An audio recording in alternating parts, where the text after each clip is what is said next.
got a giant cup of coffee, so I'm ready to take on the world. Good. That's what we're going to do. No pressure. All right. So you've been going through all kinds of changes and stuff in your personal life too. Didn't you just switch jobs or yeah? How's that going? And it's good. I like it. The people are really nice, but it's completely different to what I'm used to. So I've had to learn a whole new range of things and been working late and stuff. So I think that's been affecting everything too. Oh, for sure. Definitely. So okay, so you were super excited to come join, and you were super excited to take on the world, and then you got your sphere map and you went, oh, maybe this wasn't a good idea. I hate that, but yeah, that's exactly what happened.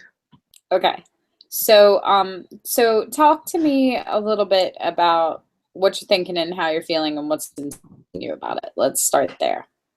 Okay. I think that I was traveling along fine, learning things, and I really enjoyed learning more creative style stuff and learning more about Photoshop and all that kind of stuff. And then when I signed up to start learning about the business side of things, I was really excited and thought, yeah, I can really do this.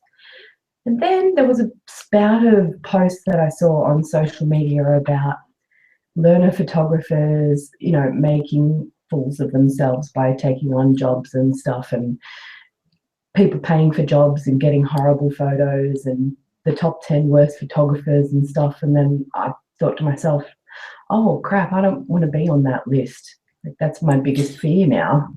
That's what I mean. I know you've got your amazing post about the worst boudoir photographer ever, and that happens to be your first shoot.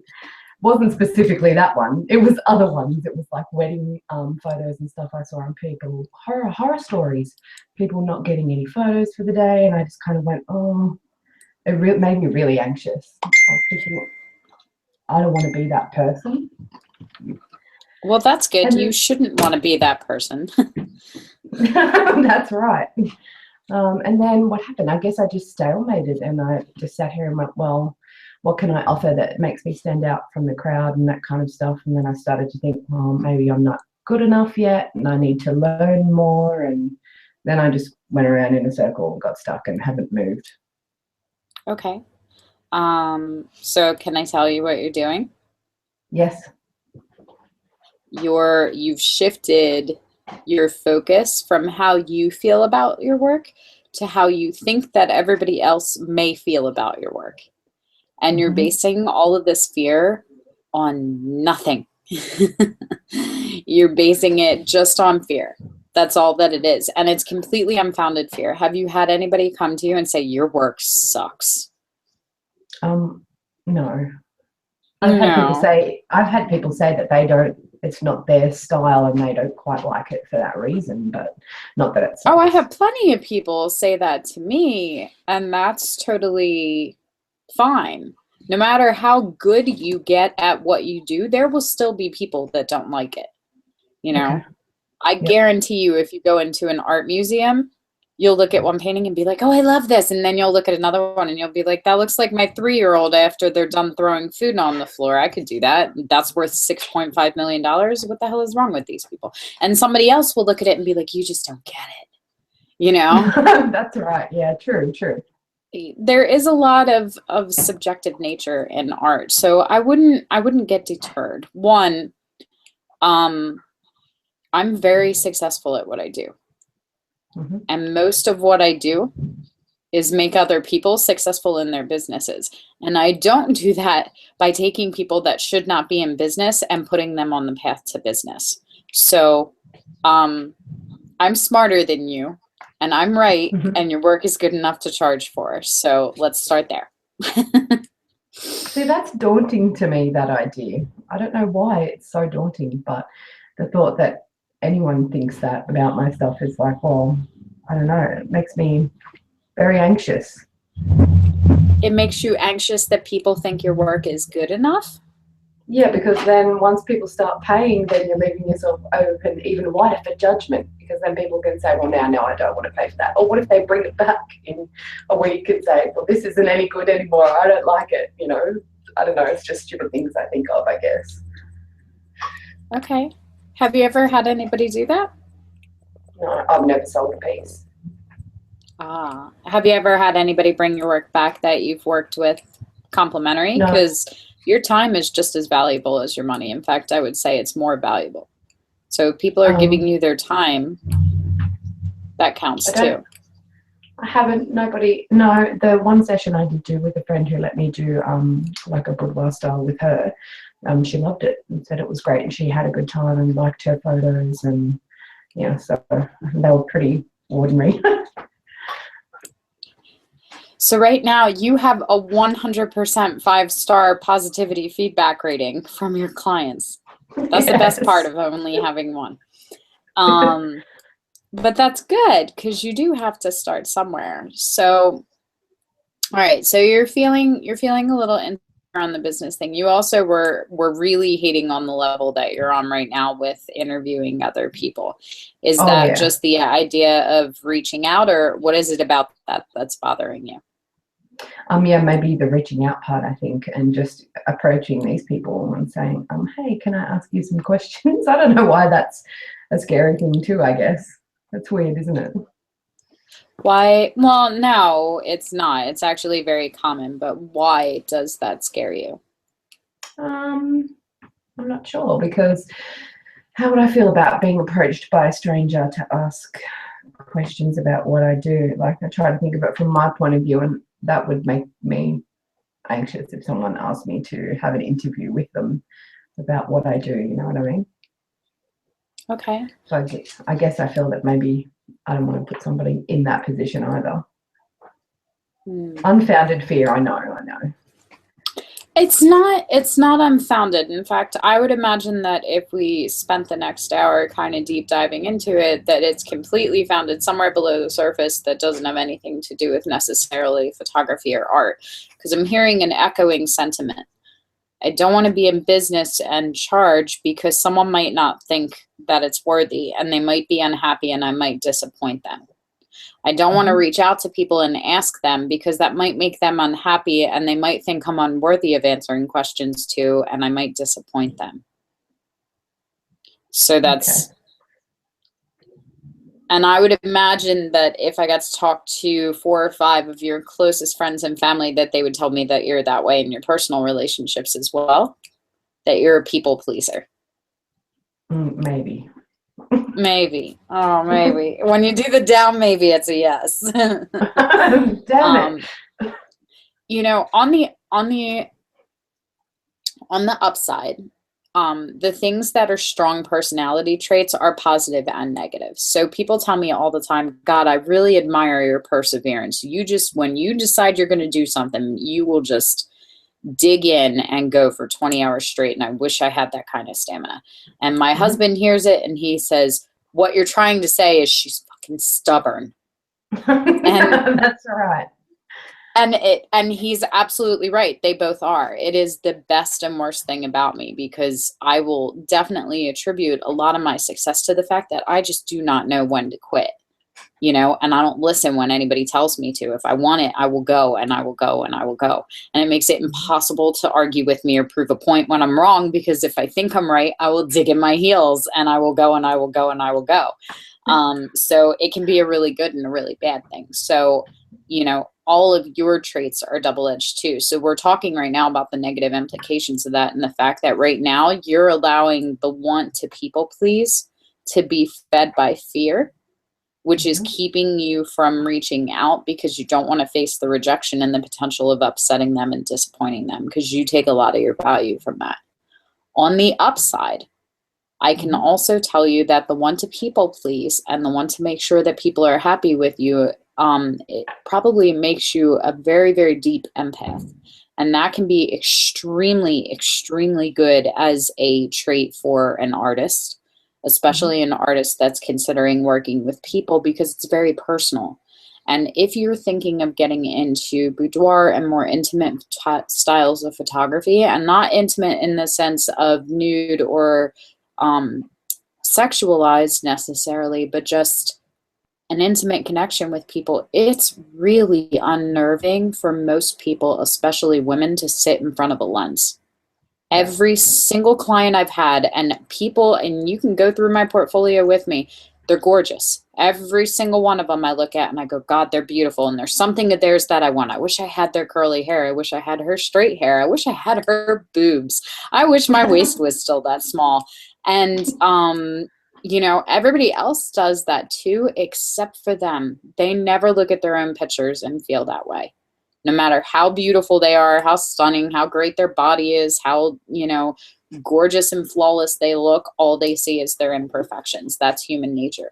Your ability to connect with people on that level, and your ability to empathize with the want to feel a sense of value from people, it's the same thing. Because what they're afraid of when they come in for the session is, what if people look at this and they don't like it?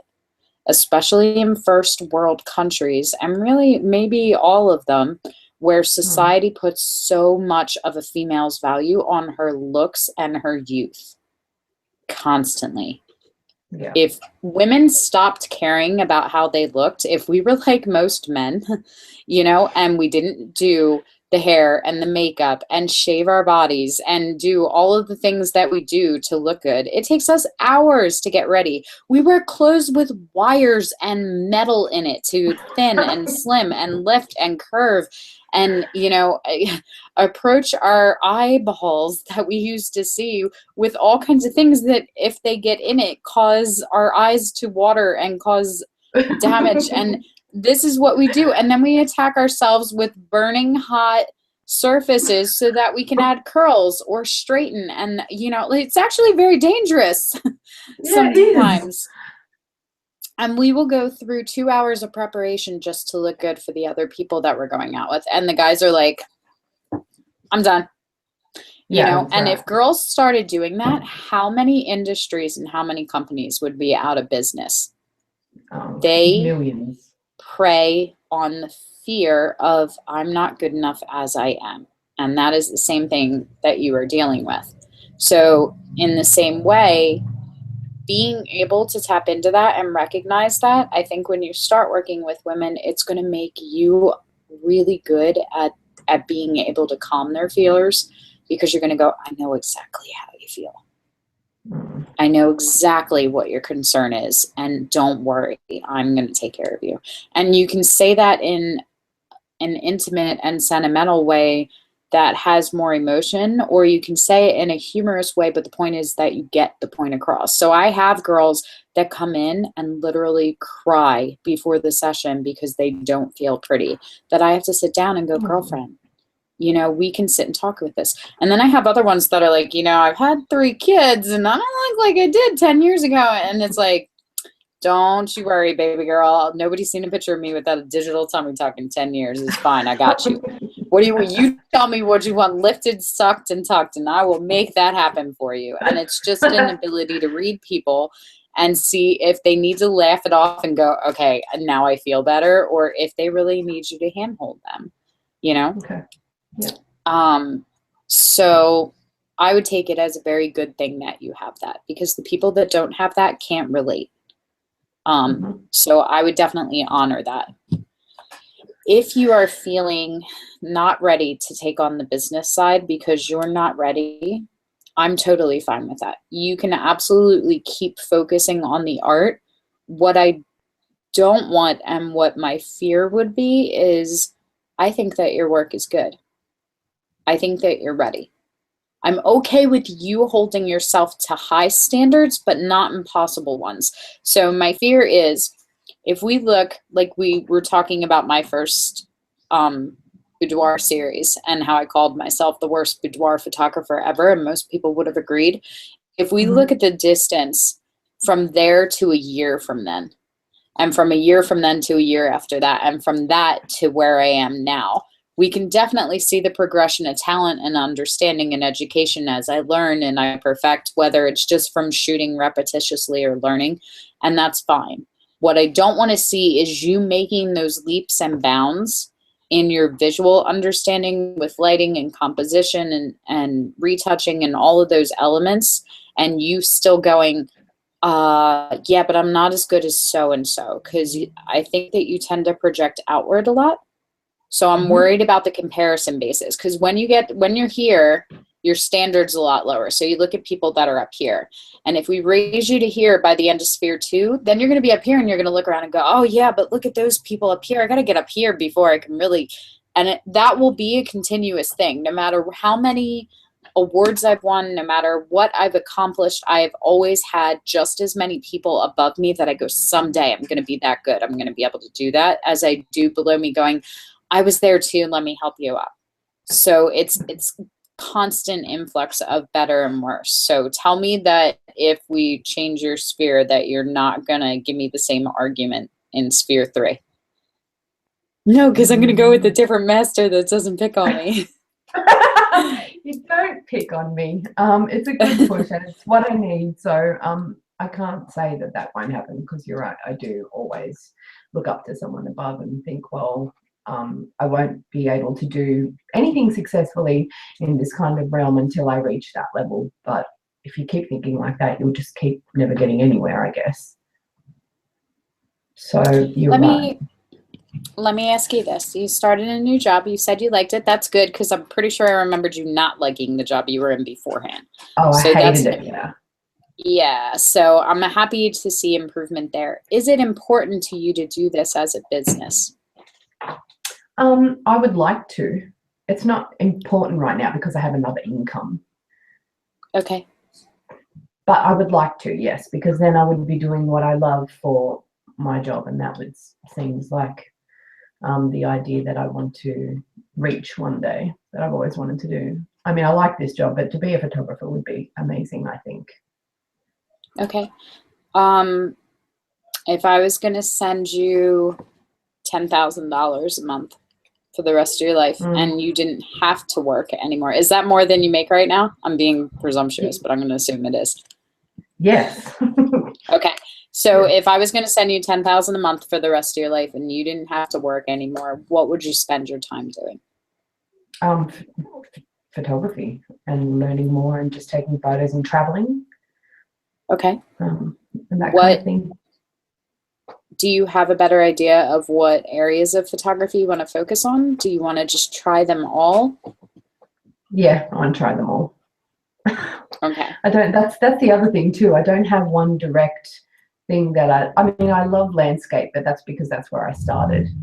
Trey was my first inspiration, so I adapted a lot of my stuff from him, and then I just went to Ron's landscape cohort and ended up in there. So yeah, definitely landscape is one of my main favorite things to shoot, but I haven't tried everything, so I can't say it's 100% my absolute favorite. Okay. What else appeals to you most?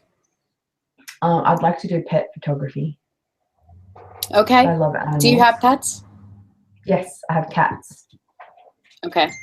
Those are super fun to do pet photography with, because, you know, it's like herding cats. What else? Dogs and stuff. I'd like to, yeah, definitely pets. Weddings, I'm not sure of. The idea of weddings scares the hell out of me, because I've heard so many times, like, it's just one day. You have one day to get it right, and if you screw it up, then someone's going to be very upset. Not only are they going to be very upset, but then you have ruined their first family heirloom and deprived them of that. No pressure. That fear is totally warranted. And you'll have a hard time playing at wedding photography for that reason. Because most people, you might be able to do it for free, but if they don't know you personally, there's still this expectation that you're going to deliver. So I might put that on the back burner just for now until you work up a little more courage against that fear of disappointing, because that's one that I absolutely beat into people's heads and go, don't not be afraid of this. So you like the glamour and the beauty work as well. Is there any kind of portraiture that you're interested in besides with women? Maybe babies as well. Okay. Like Anne Getty's style. I really enjoy her photos. Okay. So let's totally scrap your sphere map then. Let's You scrap think? it. Let's just get rid of it. Yeah. Let's Okay. get rid of it. You haven't moved. It's not benefiting you. It's silly for you to invest money if you're sitting there paralyzed in fear until the truck hits you. Which is kind of where you are at the Mhm. moment, and I think that it's not serving you, and I don't think that you can really build a business plan when you don't know what it is that you want to do. Because it's Okay. really hard for me to go to a bride and go, yes, I would like to introduce you to Amanda. She will do a beautiful job on your wedding. Look at these pictures of these Douglas firs and these cats, and so it's got to be and now I'm you know so it's not a Oh, matter, like, a lot of people will tell you you need to specialize, and I don't necessarily think that that's true. I don't think you can't do multiple kinds of photography, but I do think that figuring out which one most appeals to you and establishing yourself as an expert in one genre lends to the other. So if you go on my website, 98% of it is women, mhm. and most of it's them in their underwear, but I Yep. still get requests for people to shoot their children and their babies, which you would think, specifically because dads tend to be so protective of their little girls that they wouldn't want their little girls anywhere near a lingerie photographer, lest she approach them when they're 18. I Yes. still get inquiries from men to shoot men, even though I don't think that I'm particularly good at it. I still get a ton of wedding inquiries, even though I don't do that anymore. I Oh, still get requests for family portraits. I still get requests for quinceaneras and things, because if you trust that someone is an expert in one genre, then you think that they're good enough to do others as well. If you can take these kind of pictures of beautiful women, then of course you can take beautiful pictures of my daughter. Look at how cute she is, or my son, or my kitty cat, or my, whatever it is. So, I would say whichever ones most appeal to you, that is where you should put your focus. Landscape, and are you interested in macro at all? yes, I would love to try macro. I saw that a couple of weeks ago you got to hang out with Alan Shapiro, I think. I always get that wrong. Yeah, I was so jealous. he's amazing. He's one of my favorites, and Mm. it's totally changed the way I shoot everything to play in that genre. Like, it changed the way I looked at a lot of my other photography that I do, and even the way that I use my cell phone now, and the shots that I take for my blogs and little things. So I'm all about exploring. I think that if you're new in it, knowing what I know now, if I was starting over again and had never fired a shutter but still had all the information, I would Yep. shoot every genre across the board just to learn what I can learn. And I would have, an expert or an Alan Shapiro in each of those fields, which was kind of where I was going with you, because you didn't really know where you wanted to be. And I Yep. thought the interview process would help you get there. Okay. But that said, there's too much information online and in blogs and in YouTube and in the Arcanum, and there's too many masters in all the genres here that you have access to, and also other really, really talented apprentices. Like, if Yep. you want to learn macro right now, I would absolutely say, hi, Bruce, how's it going? So, you want to show me some images and give me some pointers, and let him talk to you about some of the stuff he does. He's award winning easily. Okay. I bet Yep. you when he starts putting his stuff into competition, he really just starts taking all of the trophies home for it. It's incredible. So you could absolutely sit and chat with him a little bit, and he's really nice. He won't bite, I promise. And he's one of your fellow apprentices, so you could definitely talk to him about it. In fact, Bruce watches a lot of these, so I'm going to tell him to reach out and bug you about it, Oh. and give you some assignments. Ray does landscapes. He does beautiful landscapes and is getting paid for that. Um, if it comes to tech and gear, Paul is amazing at that too. And there's so many other masters and people that we can pull in different genres to talk to you about different things, or just to share their work and kind of Q&A. And if you don't want to talk to them, you can give me a list of people that you do want to learn from, and I'll go bug them, because I'm not shy and I will ask them any question that you want. You can just compile a list and I'll be like, I'm asking for a friend, you know? And they'll be like, sure, JLark, ask me whatever you want. Yeah, exactly.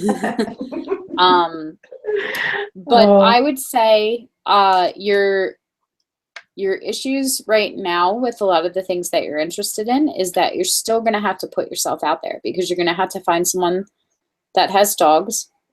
If you have a couple of friends that do and you can borrow their pets or go over there, that works. Same thing with babies. If you have any friends that are pregnant or have new babies or toddlers and kids that you can do that, you know, most of them you can call in some nepotism points to play with.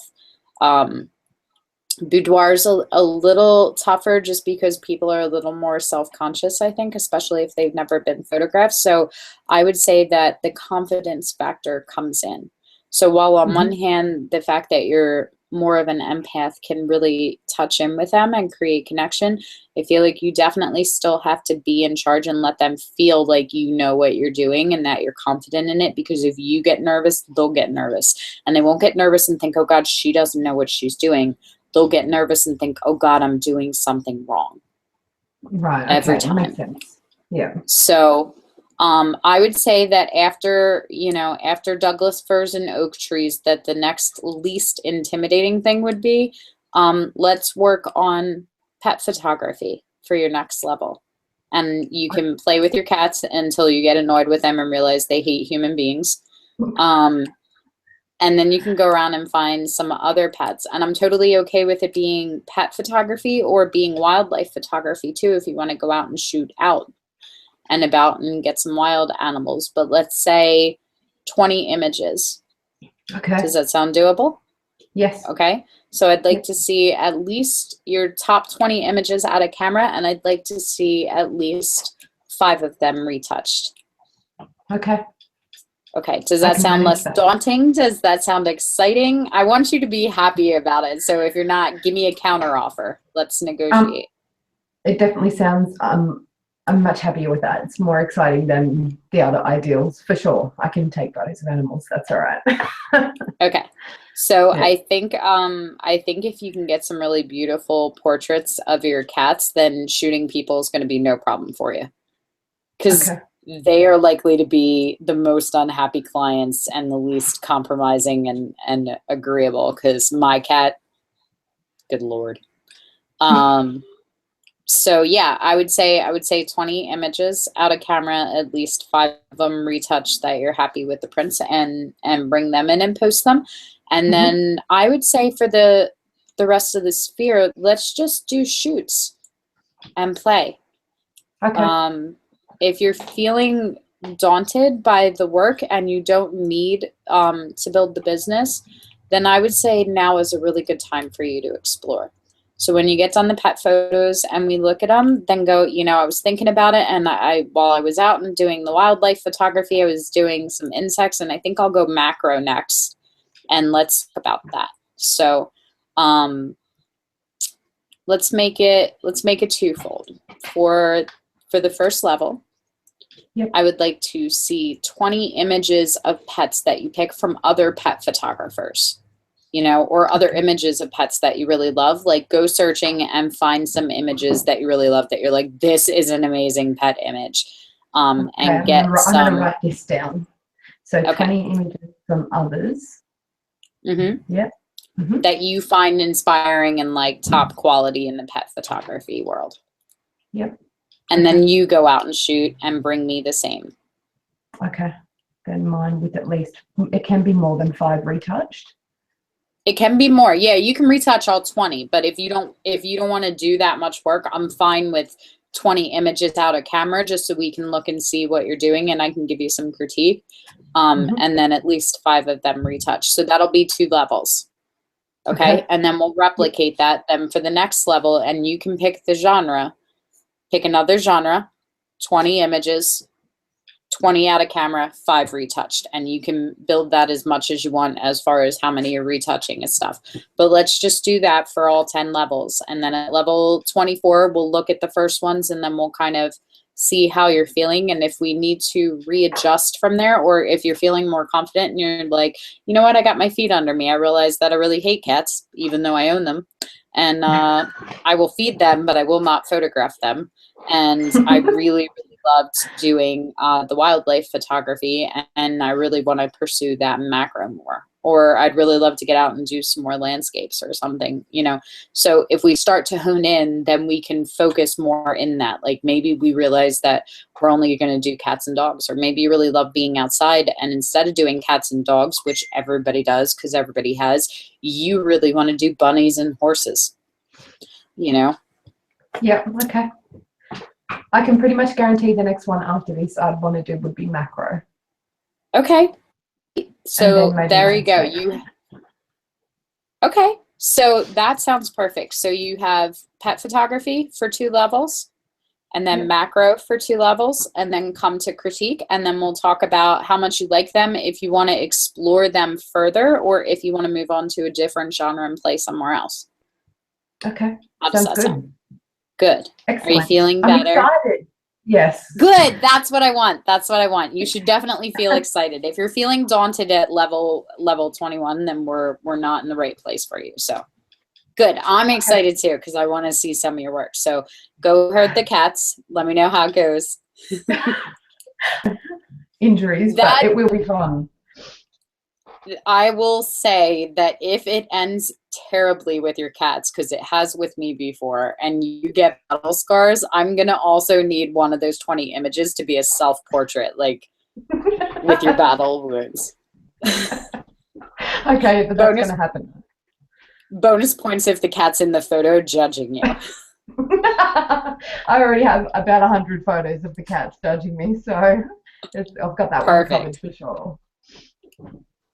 Okay, so you get started on pet photography. I'm going to talk to Bruce and give him some karma points to share some images and some tips for macro to get you started on levels 23 and 24 then. Because I'm just starting. So I can play with you a little bit, but he has more knowledge than I do, and I think he's a better resource for you.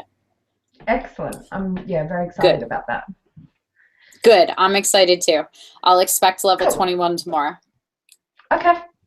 Okay, good. Okay. Is there anything else that you wanted to chat about, or anything else that I can help you with? I think we got it all covered. Thank you for taking the time to hang out with me and help me with that.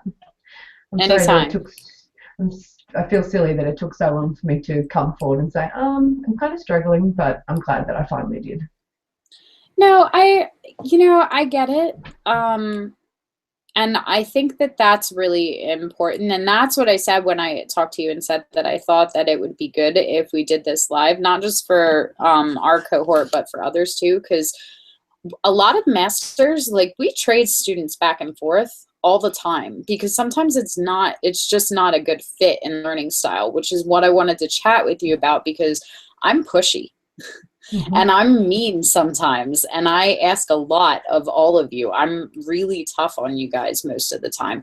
And for some of you, you just like jump on that. Like Bruce, I can beat him into the ground with a stick, and he loves it. He's like, yeah, let's do more. Like he needs a drill sergeant as his personal photography trainer. But other people are like, she's really mean, and I don't want to talk to her anymore, and I'm afraid.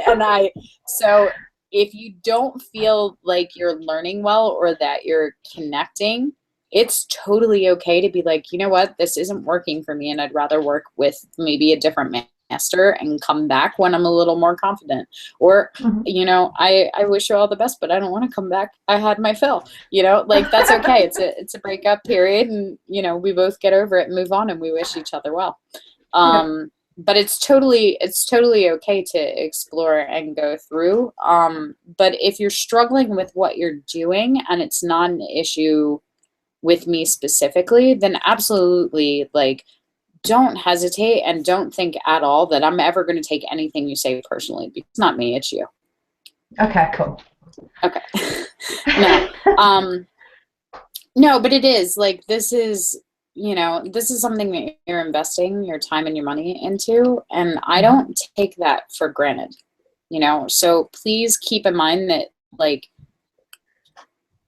even though you're the student, you're also the client, which means it's my job to make you happy. So if you're looking at it, whether it's because the level is daunting, or you don't feel like we hit the mark on what you wanted to focus on, or you're just struggling, or you're bored, and you're like, I don't want to do this anymore, I'm tired of chasing the cat around the house, level 21 isn't working for me, like, please don't hesitate at all to drop me a line and be like, Jess, we got to chat about this thing, and know that it's going to be met with nothing but, okay, let's problem solve. Always. Okay, cool. Good. Awesome. Good. I'm looking forward to seeing cat photos. Thank you. You'll be seeing All them right. soon. Okay, sounds good.